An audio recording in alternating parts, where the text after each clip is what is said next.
ભારતની શિક્ષણ પ્રણાલી જે કરોડો વિદ્યાર્થીઓનું ભવિષ્ય ઘડે છે એ ખરેખર ચાલે છે કેવી રીતે? શું લાગે છે કોઈ એક વ્યક્તિ કે સંસ્થા તો આટલી મોટી સિસ્ટમ ચલાવી ન શકે, બરાબર ને? ના, આની પાછળ એક ખૂબ જ જટિલ અનેક સ્તરોવાળું માળખું છે. તો ચાલો આજે આપણે આ જ માળખાની અંદર ઊંડા ઉતરીએ અને સમજીએ કે છેક ઉપરથી લેવાયેલા નિર્ણયો નીચે ક્લાસરૂમ સુધી પહોંચે છે કેવી રીતે. તો અહીંયા મુખ્ય સવાલ એ જ ઊભો થાય છે કે આટલી વિશાળ અને આટલી બધી વિવિધતાવાળી આપણી શિક્ષણ વ્યવસ્થાને સંભાળે છે કોણ? કેન્દ્ર સરકાર કે પછી બધી રાજ્ય સરકારો કે પછી ગામડા અને શહેરોની સ્થાનિક સંસ્થાઓ? કોણ છે જવાબદાર? જવાબ કદાચ એ નથી જે આપણે તરત વિચારી લઈએ. અને સાચો જવાબ છે આ કોઈ એકની જવાબદારી છે જ નહીં. ભારતના બંધારણ પ્રમાણે શિક્ષણ એ કેન્દ્ર અને રાજ્ય સરકારો બંનેની એક સહિયારી જવાબદારી છે. એટલે કે આ એક ટીમવર્ક જેવું છે. બંને સાથે મળીને નિયમો બનાવે છે, નીતિઓ ઘડે છે અને પછી તેને લાગુ પણ કરે છે. અને આ જ વાત આખી સિસ્ટમને ખૂબ જ રસપ્રદ બનાવે છે. તો ચાલો આ આખા માળખાને સમજવાની સફર શરૂ કરીએ. આપણે સૌથી પહેલાં જોઈશું કે આ સહિયારી જવાબદારીનો અર્થ શું છે. પછી રાષ્ટ્રીય, રાજ્ય અને સ્થાનિક સ્તરના માળખાને સમજીશું. અને છેલ્લે આખી સિસ્ટમને ચલાવતી મુખ્ય સંસ્થાઓ કઈ છે અને એમના કામ શું છે એના પર પણ એક નજર નાખીશું. તો આપણી સફરનો પહેલો પડાવ, શિક્ષણ એક સહિયારી જવાબદારી. હવે આ વિચાર આવ્યો ક્યાંથી? તો એનો પાયો આપણા બંધારણમાં જ છે. ખાસ કરીને 1976માં એક મોટો ફેરફાર થયો, 42મો બંધારણીય સુધારો. અને એના પછી શિક્ષણને સમવર્તી સૂચિમાં મૂકવામાં આવ્યો. આ એક ખરેખર ખૂબ જ મહત્વનું પગલું હતું. પણ આ સમવર્તી સૂચિ એટલે શું? બહુ અઘરો શબ્દ લાગે છે, પણ એનો અર્થ બહુ સરળ છે. સમજો કે કેન્દ્ર સરકાર એક મોટી રાષ્ટ્રીય ગાઈડલાઈન કે કહી શકાય કે એક રેસિપી તૈયાર કરે છે. પછી રાજ્ય સરકારોને એ રેસિપીને પોતાની સ્થાનિક જરૂરિયાતો અને પોતાના સ્વાદ પ્રમાણે થોડી બદલવાની છૂટ હોય છે. આમ બંને સાથે મળીને એક શ્રેષ્ઠ વાનગી એટલે કે શિક્ષણ નીતિ તૈયાર કરે છે. તો હવે આપણે એ તો સમજી ગયા કે આ આખી સિસ્ટમનું પાયો શું છે. તો ચાલો હવે જોઈએ કે આ વ્યવસ્થા વાસ્તવમાં કામ કેવી રીતે કરે છે. અને આને સમજવા માટે આપણે છેક ટોપ પરથી શરૂઆત કરીશું, રાષ્ટ્રીય સ્તરથી. એ જગ્યા જ્યાં આખા દેશ માટે શિક્ષણની બ્લુપ્રિન્ટ તૈયાર થાય છે. આ ચિત્ર જુઓ. આને એક વંશવૃક્ષની જેમ સમજી શકાય છે. સૌથી ઉપર ટોચ પર એનસીઆરટી જેવી રાષ્ટ્રીય સંસ્થાઓ છે, જે જ્ઞાન અને માર્ગદર્શનના મૂળ જેવા છે. અને પછી આ માર્ગદર્શન ધીમે ધીમે નીચે રાજ્ય સ્તરની સંસ્થાઓ સુધી પહોંચે છે. અને ત્યાંથી એ સ્થાનિક શાળાઓ અને આપણા વર્ગખંડો સુધી પહોંચાડાય છે. ઓકે, તો રાષ્ટ્રીય સ્તરની આ મોટી તસવીર તો આપણે જોઈ લીધી. હવે કેમેરાને થોડો ઝૂમ ઇન કરીએ અને જોઈએ કે આ જ માળખું રાજ્ય સ્તરે કેવું દેખાય છે.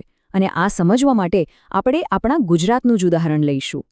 વાહ! આ ફ્લોચાર્ટ જોઈને પહેલી નજરે તો કોઈને પણ એમ થાય કે આ શું છે. થોડું ગૂંચવણભર્યું લાગે છે, બરાબર ને? પણ ચિંતા ના કરશો, આ એક પઝલ જેવું છે. ચાલો આપણે એના મુખ્ય ટુકડાઓને એક પછી એક જોડીએ અને પછી આખી તસવીર એકદમ સ્પષ્ટ થઈ જશે. તો આ આખા જટિલ ફ્લોચાર્ટને આપણે 3 સરળ પગલાંમાં વહેંચી શકીએ. જુઓ, બધી શરૂઆત થાય છે સચિવાલયથી. આને આપણે આખી સિસ્ટમનું મગજ કહી શકીએ, જ્યાં મોટા નિર્ણયો અને નીતિઓ બને છે. પછી આ નીતિઓ અમલમાં મૂકવા માટે ખાતાના વડાની કચેરીમાં જાય છે. અને છેલ્લે જિલ્લા અને તાલુકા સ્તરે, જ્યાં આ બધી નીતિઓ અને યોજનાઓ હકીકતમાં જમીન પર ઉતરે છે. અને હવે આપણે પહોંચી રહ્યા છીએ આખી સિસ્ટમના હૃદય સુધી, એટલે કે સ્થાનિક સ્તરે. આ એ જગ્યા છે જ્યાં કાગળ પર બનેલી મોટી મોટી નીતિઓ ગામડાની નાની શાળાના વર્ગખંડમાં અને શહેરની ગલીઓમાં જીવંત બને છે. ખાસ કરીને ગામડાના વિસ્તારોમાં શિક્ષણનું સંચાલન પંચાયતી રાજ વ્યવસ્થાના હાથમાં હોય છે. આ ચાર્ટ એ જ બતાવે છે કે કેવી રીતે જિલ્લા, તાલુકા અને ગ્રામ પંચાયત એમ અલગ અલગ સ્તરે સત્તા વહેંચી દેવામાં આવી છે. આનો ફાયદો એ છે કે સ્થાનિક લોકો જ પોતાની શાળાઓના સંચાલનમાં સીધો ભાગ લઈ શકે છે. તો આમાં સમજવા જેવી મુખ્ય વાત એ છે કે સ્થાનિક સંચાલન માટે 2 અલગ અલગ મોડલ છે. ગામડા માટે અલગ અને શહેર માટે અલગ. ગામડામાં શાળાઓનું સંચાલન પંચાયતી રાજ સિસ્ટમ કરે છે, જ્યારે શહેરી વિસ્તારોમાં આ જ જવાબદારી નગરપાલિકા કે પછી મહાનગરપાલિકાની હોય છે. બસ આટલું જ સરળ છે. તો આપણે માળખું તો સમજી લીધું, પણ આ માળખાને ચલાવે છે કોણ? ચાલો હવે આ સિસ્ટમના કેટલાક મુખ્ય ખેલાડીઓ એટલે કે મુખ્ય સંસ્થાઓને મળીએ અને એમના ચોક્કસ કામ શું છે એ સમજીએ. અને આ લિસ્ટમાં સૌથી પહેલું નામ આવે છે NCERT, રાષ્ટ્રીય શૈક્ષણિક સંશોધન અને તાલીમ પરિષદ. આપણે સૌએ આ નામ તો સાંભળ્યું જ છે, આપણા પાઠ્યપુસ્તકો પર જોયું છે. પણ શું આપણે જાણીએ છીએ કે તે પાઠ્યપુસ્તકો છાપવા સિવાય બીજું શું શું કરે છે? NCERTને આપણા દેશના શિક્ષણ જગતના આર્કિટેક્ટ કહી શકીએ. કેમ? કારણ કે એનું કામ માત્ર પાઠ્યપુસ્તકો બનાવવાનું નથી.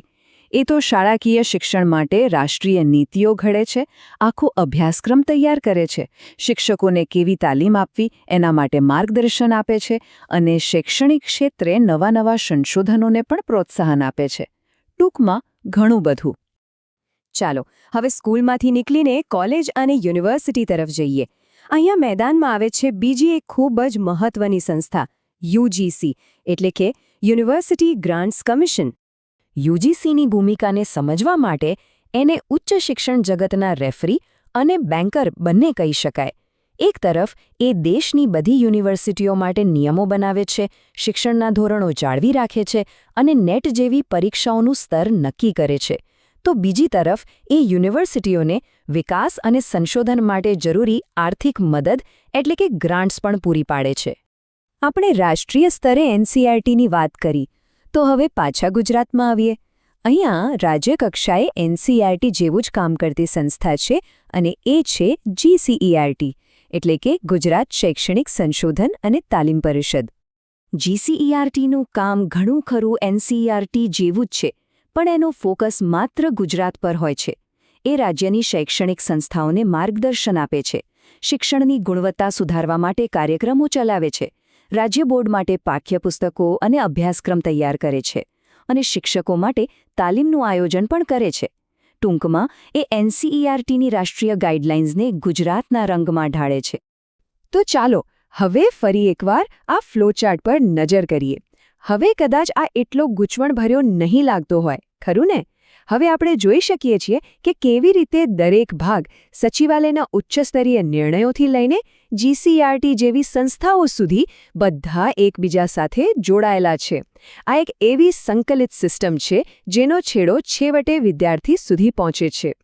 ટૂંકમાં કહીએ તો આ આખું માળખું, આ બધી સંસ્થાઓ અને સ્તરો એ બધા જ એક જ લક્ષ્ય માટે સાથે મળીને કામ કરે છે, એક આખા રાષ્ટ્રને શિક્ષિત કરવાનું.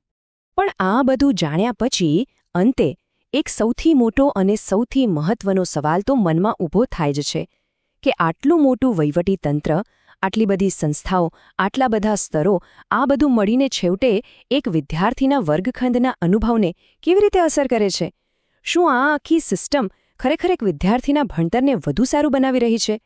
આ એ સવાલ છે જેના પર આપણે સૌએ વિચારવું રહ્યું.